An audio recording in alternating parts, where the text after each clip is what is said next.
નમસ્તે ઠેસી અમારી YouTube channel Gujarat સમુદાયમાં આપનું સ્વાગત છે। આજે વાત કરીએ જૂનાગઢ શહેરની। જૂનાગઢ શહેરમાં ક્યાંક પ્રાથમિક સુવિધાનો અભાવ જોવા મળી રહ્યો છે। ખાસ કરી રોડ રસ્તાની જે સ્થિતિ છે જૂનાગઢ શહેરમાં તેનાથી નાગરિકો ખૂબ જ મુશ્કેલી ભોગવી રહ્યા છે।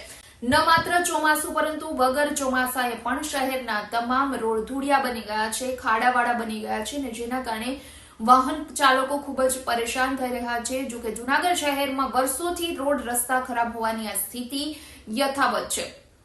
ભૂગર્ભ ગટર માટે, ગેસ લાઇન માટે કે પાણીની પાઇપલાઇન માટે જે તે એજન્સી દ્વારા જે તે સમયે રોડનું ખોદાણ કરી દેવામાં આવે છે। ગમે તે જગ્યાએ ગમે તે ખોદાણ કરી દેવામાં આવે છે।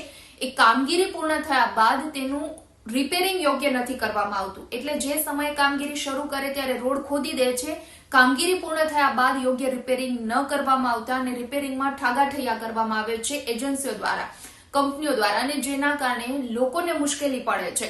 વગર ચોમાસાએ જ્યારે આ સ્થિતિ છે જૂનાગઢ શહેરના રસ્તાઓની, ત્યારે ચોમાસા દરમિયાન લોકોને કેટલી મુશ્કેલી પડતી હશે તે આપ વિચારી શકો છો। સ્ક્રીન પર અમે તમને જે ઇમેજ બતાવી રહ્યા છે તેમાં પણ આપ જોઈ શકો છો કે જૂનાગઢ શહેરના અલગ અલગ વિસ્તારના આ ફોટો છે અને તેમાં તમે જોઈ શકો છો કે રોડ રસ્તાની હાલત કેવી છે। ચોમાસાની વિદાય બાદ પણ રોડ રસ્તાની આવી દુર્દશા હોવાના કારણે ન માત્ર વાહન પરંતુ આ રસ્તાઓ પર વાહન ચલાવતા વાહન ચાલકોની આવરદા પણ વાહનની સાથે સાથે હવે ઘટી જશે તેવું લાગે છે। જૂનાગઢ શહેરના રસ્તાઓને જોતા ચોક્કસપણે કહી શકાય કે ક્યાંક આયોજન અને પ્લાનિંગનો સદંતર અભાવ છે અને ધંધડા વગરના અધિકારીઓના પાપે આજે નાગરિકો પીસાઈ રહ્યા છે અને જેના કારણે જૂનાગઢ શહેરની આજે આ સ્થિતિ થઈ છે। કારણ કે ગમે ત્યારે ગમે તે કામગીરી માટે જૂનાગઢ શહેરના કોઈ પણ રસ્તાઓ ખોદી નાખવામાં આવે છે। ખોદ્યા બાદ તેનું યોગ્ય રીતે પૂરણ કરવામાં નથી આવતું, તેના રિપેરિંગના કામમાં ઠાગાઠૈયા કરવામાં આવે છે અને નિરીક્ષણ માટે કોઈ અધિકારીઓ ત્યાં ફરકતા નથી અને જેના કારણે મજૂર લોકો કે પછી નાના માણસો જે ત્યાં કામ કરી રહ્યા હોય છે તે ગમે તેવું કામ કરી અને નીકળી જાય છે। પછી ભોગવવાનો વારો માત્ર ને માત્ર નાગરિકોને આવે છે। તો જૂનાગઢ મહાનગરપાલિકાના ઇજનેર દ્વારા આ બાબતે જણાવવામાં આવ્યું હતું કે જૂનાગઢ મહાનગરપાલિકાના રસ્તા રિપેરિંગ માટે 5,25,00,000 રૂપિયાનું બજેટ મંજૂર કરવામાં આવ્યું છે અને તેના વર્ક ઓર્ડર પણ નીકળી ગયા છે। એટલે હવે આગામી સમયમાં જલ્દી જ આ કામગીરી પૂર્ણ કરવામાં આવશે। આ વખતે દિવાળી સુધી ચોમાસું ચાલ્યું અને જેના કારણે રિપેરિંગનો ટાઈમ નથી મળ્યો। તો ગેરંટીવાળા જે રસ્તાઓ છે તે જે તે એજન્સી દ્વારા રિપેર કરવામાં આવશે અને ગેરંટી વગરના જે રસ્તાઓ છે તે જૂનાગઢ મ્યુનિસિપલ કોર્પોરેશન દ્વારા રિપેરિંગની કામગીરી કરવામાં આવશે। હાલ તો તેવી હૈયાધારણા આપવામાં આવી છે પરંતુ જોવાનું એ રહેશે કે હવે કેટલા સમયમાં નાગરિકોને સારા રોડ રસ્તા મળી શકે તેમ છે।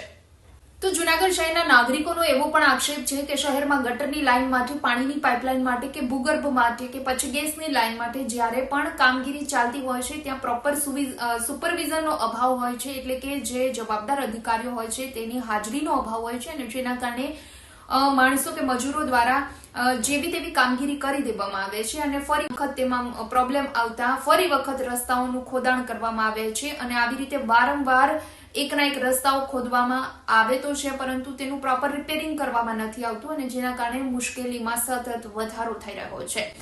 આવા રોડ રસ્તાઓના કારણે નાગરિકો જ્યારે રોડ ઉપર વાહન ચલાવે છે ત્યારે અકસ્માતની ઘટનાઓમાં પણ ખૂબ વધારો થાય છે અને દિવસે દિવસે હવે અકસ્માતો વધી રહ્યા છે। ત્યારે નાગરિકો દ્વારા વારંવાર રજૂઆત કરવામાં આવે છે જૂનાગઢ શહેરમાં સારા રોડ રસ્તા જૂનાગઢ મહાનગરપાલિકા તંત્ર દ્વારા લોકોને આપવામાં આવે તેવી લોકો અપીલ કરી રહ્યા છે।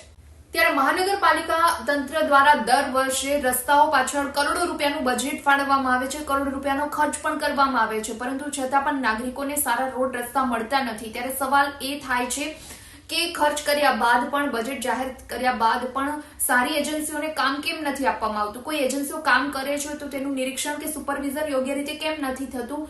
અને જ્યારે પણ કોઈ કામગીરી થાય છે તો આ કામગીરી પૂર્ણ થયા બાદ જેવો રોડ છે તેવો બનાવવાનો એજન્સીઓને કેમ કહેવામાં નથી આવતું? એજન્સીઓ શા માટે ફરીથી રોડના રિપેરિંગ કાર્યમાં ઠાગાઠૈયા કરે છે? જો આ બધી જ વસ્તુનું ખાસ કરી ધ્યાન રાખવામાં આવે તો ચોક્કસ નાગરિકોને સારા રોડ રસ્તા મળી શકે। કારણ કે ટેક્સ ભરે છે નાગરિકો તો તેને પ્રાથમિક સુવિધા આપવાની જવાબદારી પણ તંત્રની છે। વિડીયો પસંદ આવ્યો હોય તો લાઇક એન્ડ શેર કરવાનું ભૂલશો નહીં અને ખાસ અમારી ચેનલ ગુજરાત સમુદાયને આપ સબસ્ક્રાઇબ કરી લેશો। આવતીકાલે કોઈ નવા ટોપિક પર ચર્ચા કરીએ।